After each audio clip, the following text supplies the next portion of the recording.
All right, guys. We got about 1 minute and we're gonna kick it in gear here.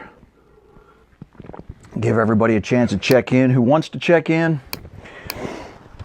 Hopefully today goes a little bit smoother than Wednesday. It took me 5 chapters to get my beetle program in on Wednesday. And look, man, interruptions and interweb problems, obviously that's the animal that I'm dealing with live. So I want to welcome everybody checking in. I see you guys coming in. That's great. My production engineer is not here today. I am solo and running on my own. So bear with me, man. I'm gonna do my best. I'm not gonna try and catch up with everybody coming in. I can see you checking in, and I appreciate you. Appreciate each and every one of you. Guys, we're gonna go ahead and get started. My name is Ryan Bridge.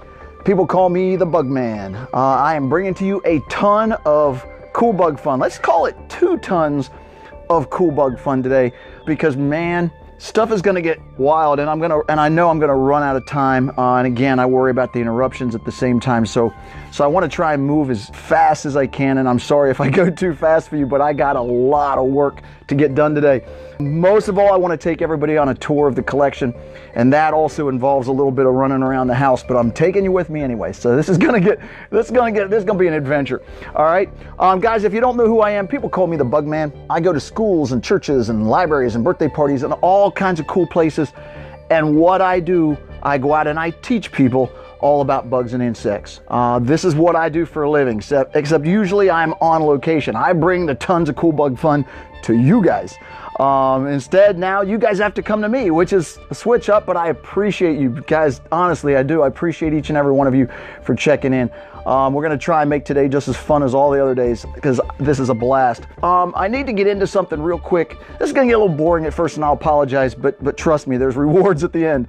I want to talk about collecting versus the science of entomology, because I think when people see a collection of 150,000 insects, I think it boggles their mind a little bit to imagine that somebody actually went out and killed 150,000 insects. So we go out and we collect insects, and we have to do that. That's the only way you're going to acquire something like this. And I say that respectively, because there's other ways that I've acquired this collection besides just me going out into the field and traveling around the world and having tons of fun catching bugs. Everybody has a collector mentality somewhere built in them. And I don't care if you collect Longaberger baskets or if you collect bird feathers or bugs or ball bearings. I don't care what you do. We all have this weird collector mentality built in us. And we like to have things, and we like to keep things, and we like to, dare I use the word, hoard things. But we all do that. And I got into bugs and insects at 5 or 6 years old, man.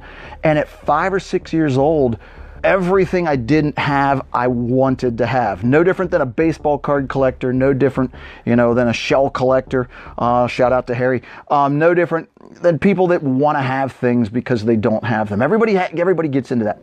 I definitely got into that, and for a very long time, I was looking in National Geographic. I was watching David Attenborough, and I was seeing all the cool bugs and insects all over the world. And I wanted every single one of those that I didn't have. That's how this works. So I morphed out of that, though, over the years, because when I finally got the opportunity to start traveling, it was very expensive. I couldn't even afford to take some of the trips I went on, but I did it anyway. As you build up your numbers and you realize that, one, you're limited on space, and you're limited on, how much can I really do? And then you end up with a whole bunch of, papered insects. These are butterflies. These are 2 butterflies that are in here from all the way back in 1988. These are butterflies that haven't seen the daylight since the day I collected them. And it's a shame to have that stuff, but I run out of drawers, I run out of space, I run out of money, and I run out of time. And that's one of the natures of this beast. The old days of having your old high school collection and being done with it at the end of the year, when you have something like this is an every single day process of going through it and curating it and fumigating it and all the fun stuff that comes with that. And I'm not going to get real detailed on that, saving that for a whole different show. But the collection that I have was built around, at first, that need to have things. Then as I networked, as I got out there and I found stuff, then I realized I wanted to learn more about these things rather than just have it and keep it and appreciate it. And I wanted to learn about them. So then I started collecting things that really interested me, and I went through a tiger beetle phase. A lot of you can relate. I went through a swallowtail butterfly phase, the Indra swallowtails. Shout out to Brian Orion. Went through an Indra swallowtail phase where I specifically targeted those. I did that, and I still do that now, but it's a whole different focus. When you're collecting for rather the need to collect versus the want to have these things, it's a whole different story. It's a whole different appreciation. I enjoy this hobby so much more now that I'm not just going out and vacuuming the rainforest.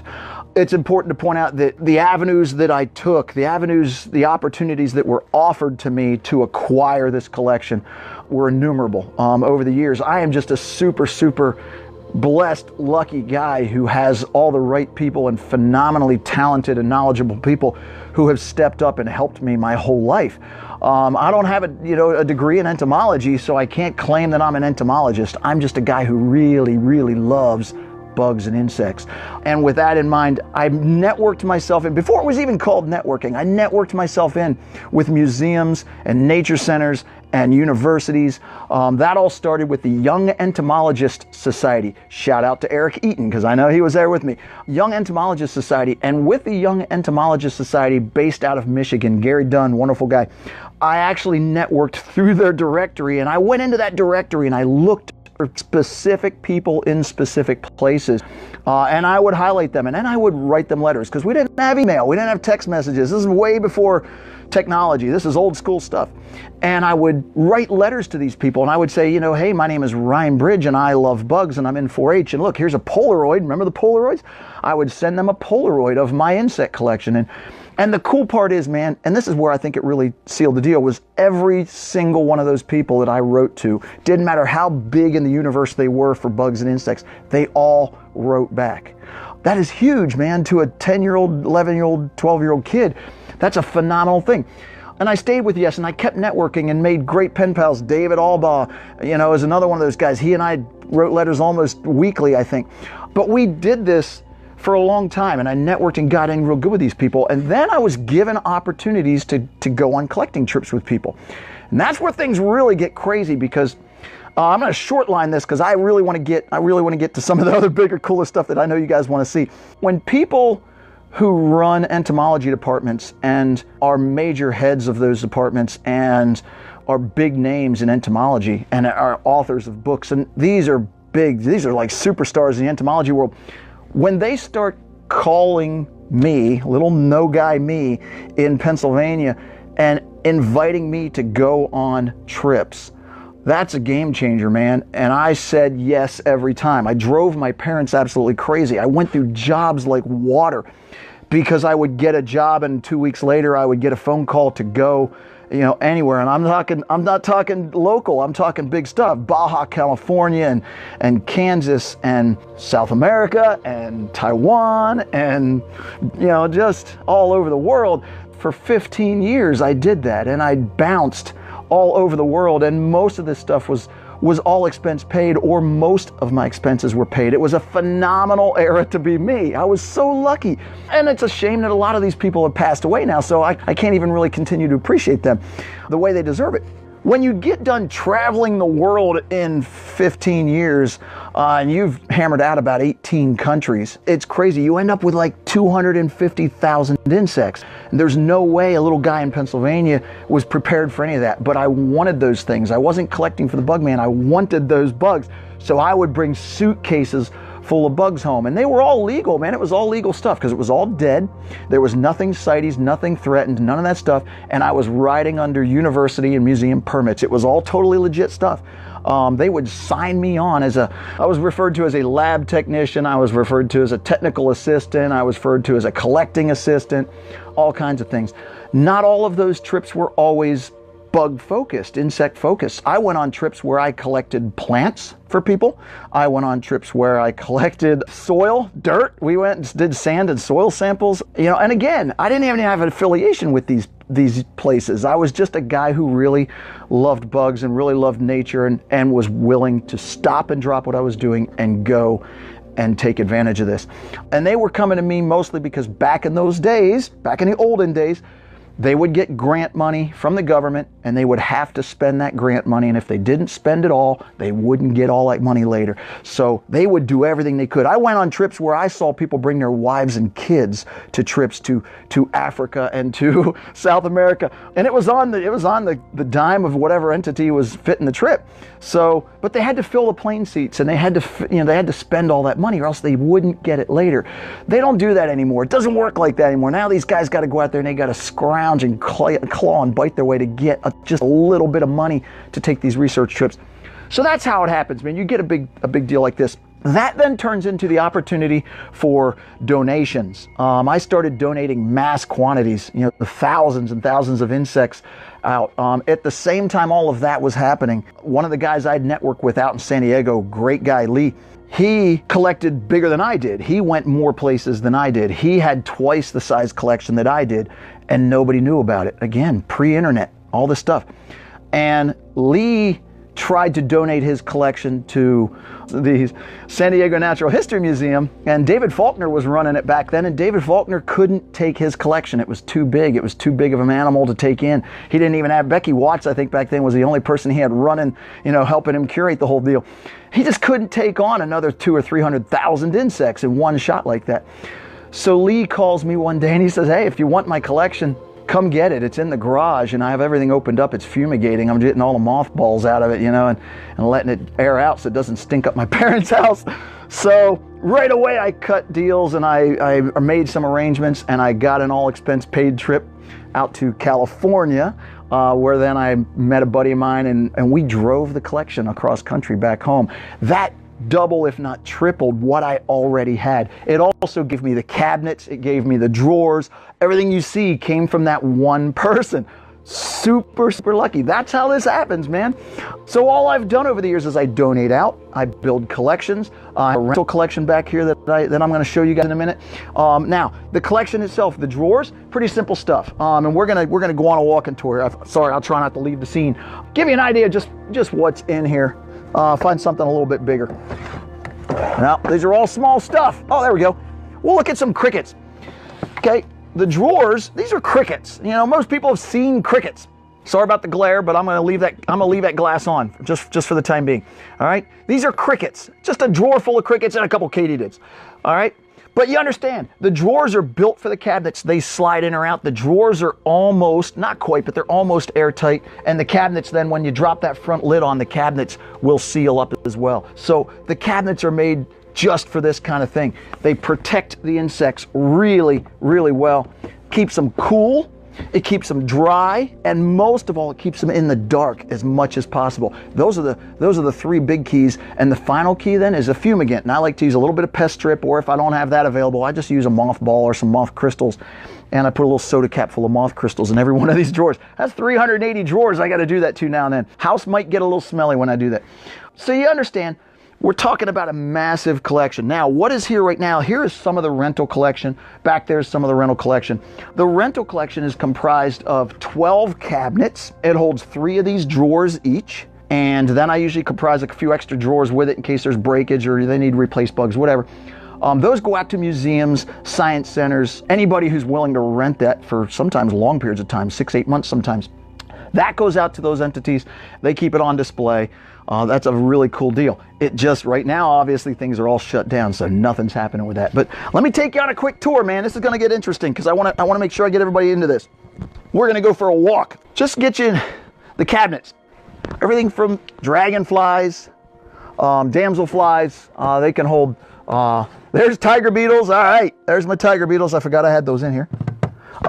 There might be bees and wasps.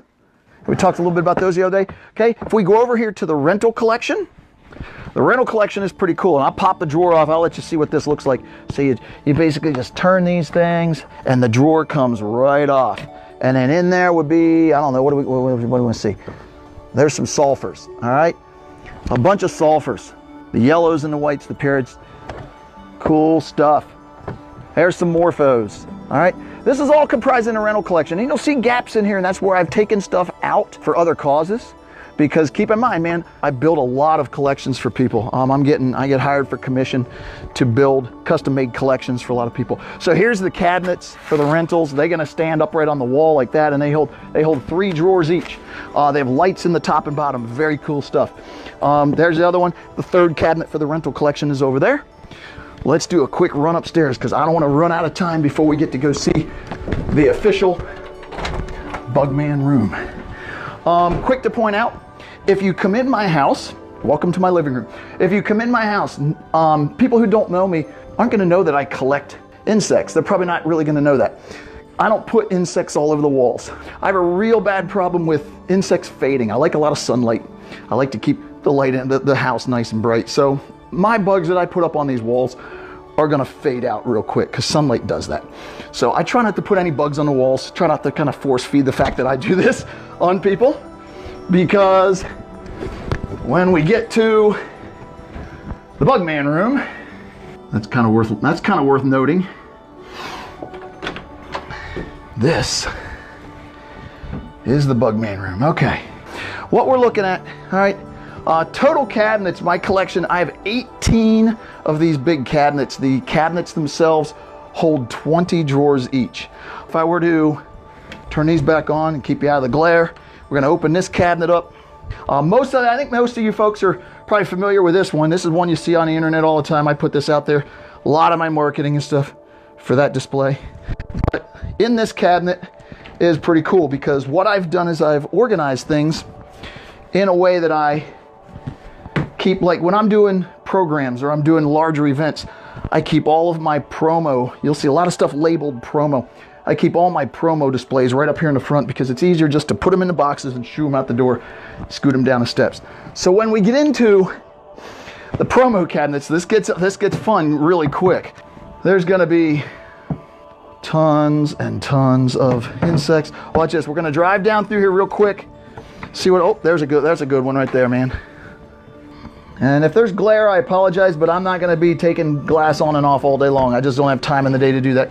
There's some local stuff. There's some invasives and some cool things. There's a Dobson fly I get questions on all the time.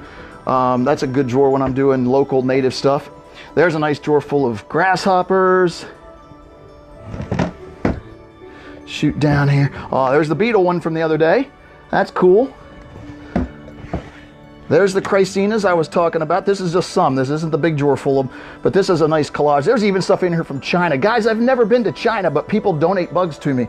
And if they donate bugs, I try to use everything they give me. Those are beautiful though, beautiful blue scarab beetles. There's the dung beetles also from the other day. Longhorn beetles from the other day. That's pretty cool. All right, there's a nice box. There's a nice collage of big, huge beetles. There's a heliconid display.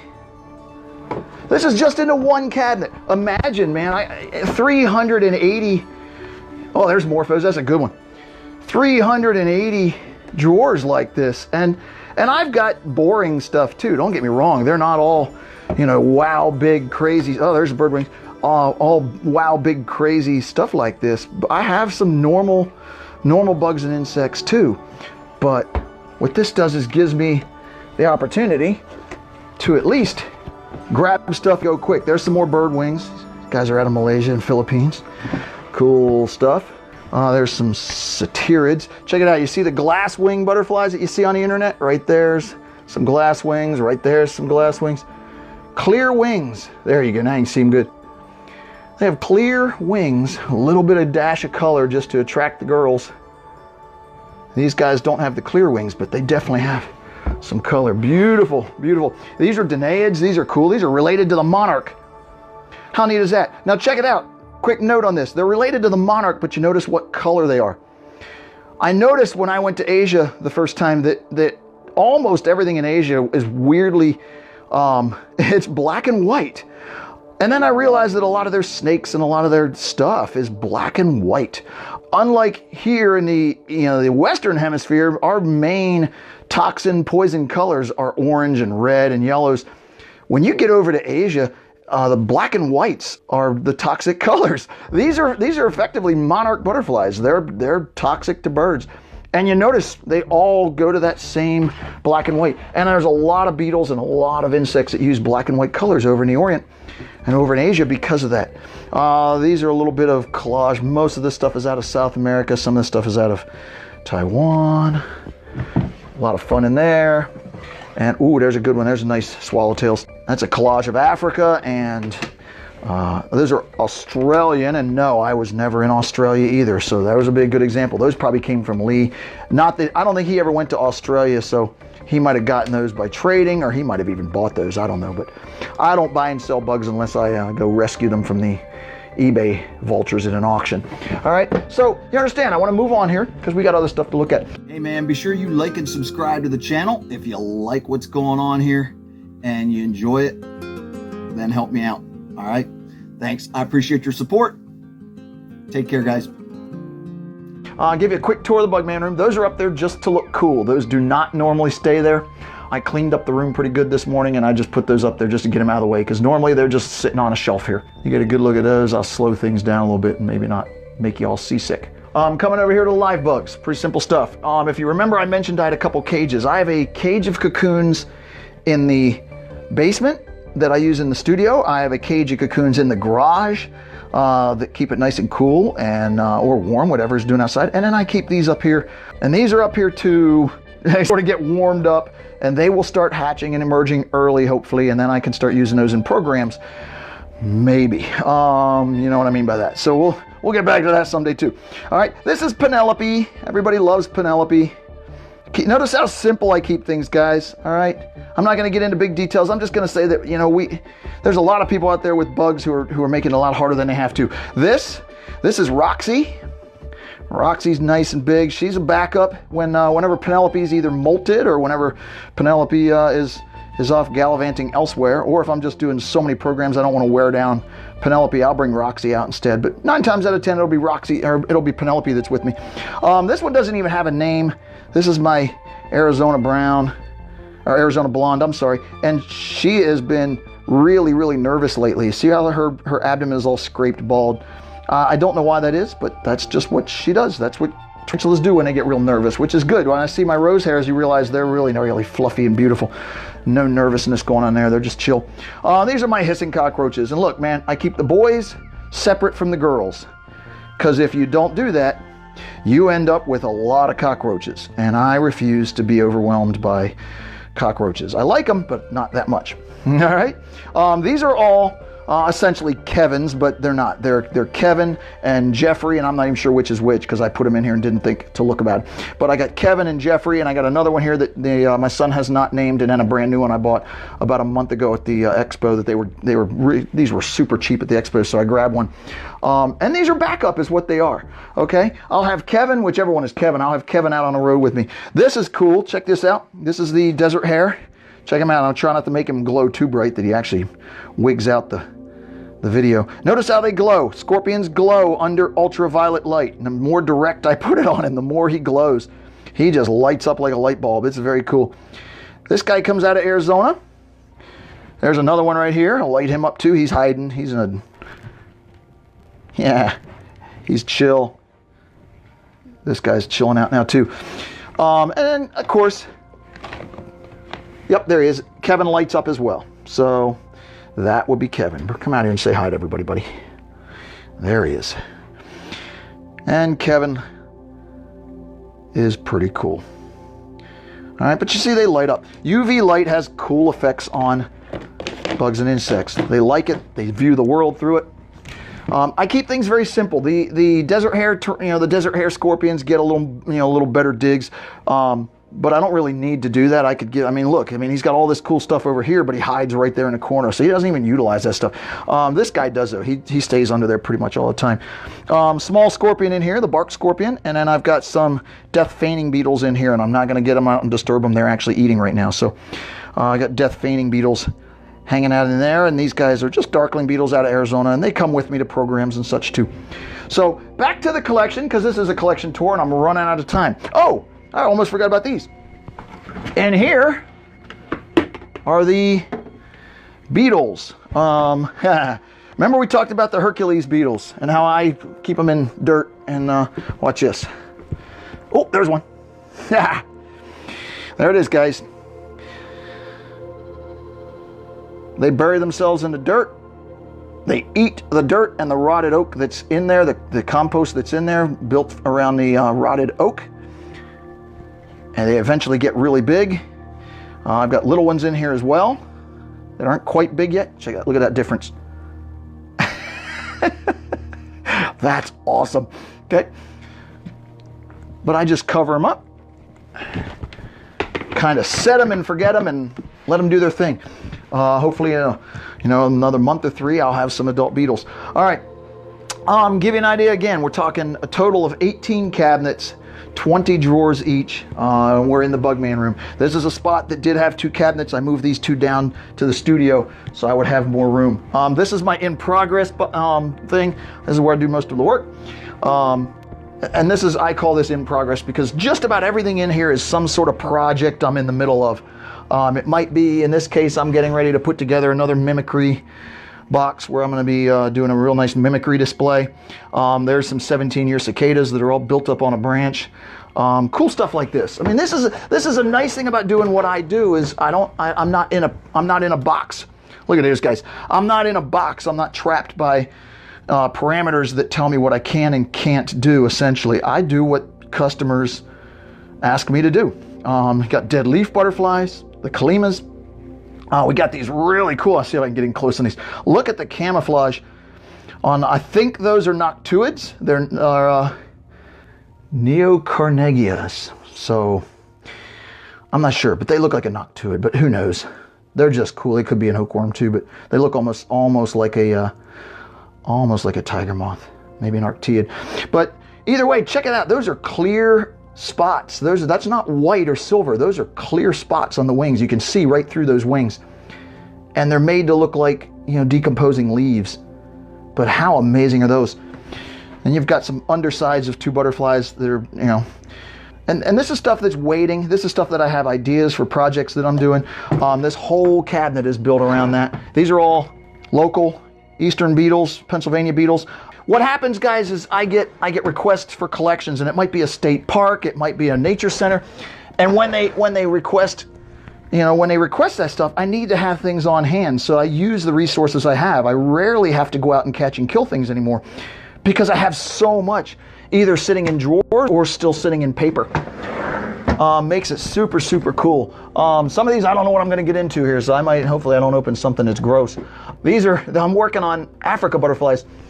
The summer camps this year, 2 or 3 of the summer camps this year, we're going to do an Africa theme. And I don't know if that's just something summer camps do together or not. But I got requests. They were doing Africa themes. So I started mounting up a whole bunch of Africa butterflies in preparation for those summer camps. Well, now here are all my displays in works. And now those summer camps are all canceled. So at least I got a bunch of really nice displays out of the deal, and those will come in handy. I get more people. Let's run down here real quick. These are the large silk moths, and by large, we're talking large, guys. We're talking big stuff. These are atlas moths. Let me pull this one all the way out. Look at that. That's my hand. These are atlas moths, and you'll see cocoons. A lot of this stuff has been reared over the years, which is very cool. There's one out of Africa. That's not even an atlas moth per se, but it looks like one, so I threw it in there because it looks cool. Because you know why? Because nobody tells me I'm not allowed. So I can do that. There's Rothschildias. These are probably some of my favorites, man. I've collected these in lots of different places in the Southwest. Beautiful little moths with those big clear windows in the wings. You can see right through those spots. Sorry, trying to get, there you go. Very, very cool stuff. Let's run down here. We'll see some other cool stuff. Check this out, man. Here's your Hercules moths. These are officially, to the best of my knowledge, these are the largest moths in the world. 2 males and a female. And the rumor is, and I totally buy into it, the rumor is that the males, because they do the majority of the flying, the males have those tails.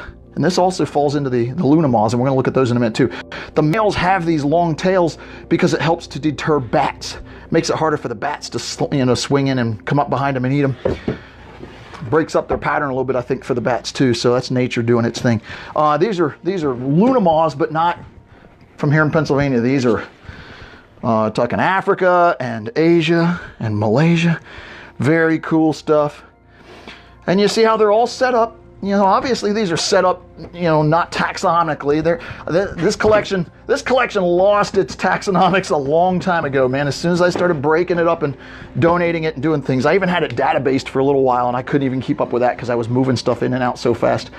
There's some more Luna moths coming. These are the ones right here in the U.S. These are ones out of Pennsylvania, matter of fact, and obviously weird. And then these guys are out of Asia, Taiwan. There's some stuff from, check that one out. Way cool. All right, let's drop down another drawer. Oh, look, North America. So we'll call it Eastern because I don't think there's anything here from the Western U.S. But this is a drawer that I use regularly in programs. These are all Eastern U.S. moths. And you know what, guys? These live in your backyards. If you live on the east side of the Mississippi, you can get probably everything in here. You might have a hard time getting a buck moth right there, but you can probably get everything else right in your backyards. This is what flies your backyards at nighttime. Put up lights. And this is a cool kind of stuff you're going to get. There's a Polyphemus even. That's just breaks down into, there's a little bit of taxonomics going on here, but not much. Again, I broke this apart a long time ago. There we go. People like Brian or Ryan and Matthew, you guys can appreciate some of these because these are right up your alley. These are right out of your neighborhoods. These are some of the Western ones. And then there's a Securifera. Vernon hooked me up with some of those. I've also collected them years ago, but he hooked me up with some really nice ones. Vernon Brew down in Louisiana. Super, super nice. So you notice, I mean, I pick up stuff. I get donations. I don't ask people for bugs usually. These are people who stepped in and sent me bugs for all the right reasons. Sometimes they send me bugs and insects because they know I want to do mounting workshops, and we will do one of those. I'm going to mount some bugs with you guys one of these days. And we also, you know, I also do these educational programs. So if people can't step in and literally hands-on get involved with my programming, they help where they can. And Bob Belmont, I see you there, buddy. Bob also threw some bugs at me too, so it's all good. Lots of people stepping up and helping me do this. These are the Cynthia moths. Amazing. That one right there is obviously a reared, which was cool because that was from a collected female, and that is like that's kind of like, I think Dave Moskowitz described that as the holy grail of Saturnian moths. The rest I got, I think that one came from Lee's collection. This one I think I was given as a cocoon, and I think I hatched it out. And that one I want to believe was also given by Lee. It looks faded, so that's kind of an old one. It probably came from Lee's collection. But either way, you get the idea. Lots, it just goes on and on. Look at the tails. Look at the tails on these Copiatrix. These are phenomenal. Look how long the tails get. How could you not appreciate this? Look, that's my hand. They're not a really huge moth, but they got these super long, you know, 6, 8-inch tails that are just phenomenal. And this, it just goes, the collection just goes on and on and on, guys. It just, there's a skip drawer. This is a drawer that these are unsorted. They're not even named except for the little dwarf Cecropia and my neat little dwarf black Polyphemus, courtesy of Nathan. Super nice guy. It just goes on and on. Let me see if I can dig us into other fun stuff real quick, because I think we're probably already out of time, but I don't know. I'm having too much fun with you guys, so let's play. All right, let's go over here. We'll look at some. Let's run over here. We'll look at some swallowtails. This gets scary at first because right here is a good example. These were acquired at an auction, and I don't typically go and buy bugs. I just don't like to do it. But at an auction I will, because if not, then the eBay vultures scoop them all up, and then they just get used and abused and sold out to people who I don't think would get near the amount of enjoyment out of them that my audiences are going to get. So I can use these in educational displays. I can use these in educational programming, and they're all extra. They're waiting for a good cause, and I can relax those out and remount those. So even if they're mounted poorly, they can be remounted really easily. Here's another one, same idea. These were all collected at the same auction, and I don't do that often, but every now and then I get motivated. That's a drawer. Nice drawer of birdwing butterflies. Super stuff. Beautiful butterflies. And when I worked at Butterfly World, I was actually able to rear some of these back in the 80s. I worked at Butterfly World down in Florida. and was working in their lab and was able to rear a lot of this stuff. So it's neat to see this stuff. And even when I saw some of these things flying around at one point, that was, in some cases before I was working at Butterfly World, that is in nobody's neighborhood unless you live in Taiwan. There's some South America and a little bit of Africa going on.